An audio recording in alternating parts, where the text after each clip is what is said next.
I spent 8 days on the road with Bernie in April, and it was a fascinating experience going all over the country, 6,000 miles. And I would say I had two major observations. The first is, I think Bernie has built a movement. People throw around the word movement casually in this country, but Bernie has an actual movement, right? Which is like a group of people who actually do things together, know each other, are willing to fight, put skin in the game.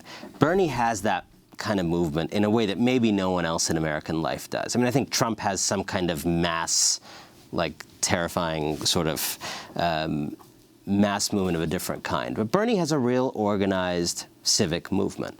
And that's a real accomplishment.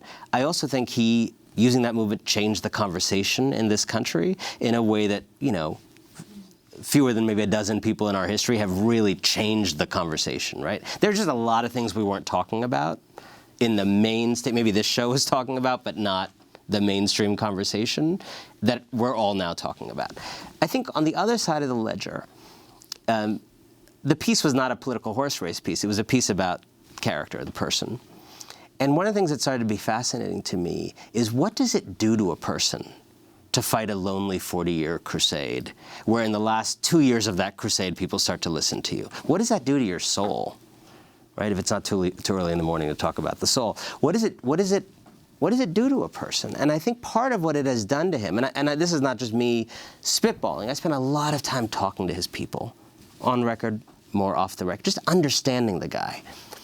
And this is a person who I think saw something and said something about America that was not fashionable to say for a really long time, but in that process of fighting that lonely fight, has hardened, I think has closed off, is suspicious, sees all reporters as corporate media out to get him, even though, you know, like a very large number of people in the media, trust me, are actually don't love the billionaires they work for and are very sympathetic to the broad thesis. You know, someone who loves the people, but doesn't have a lot of place in his life for people.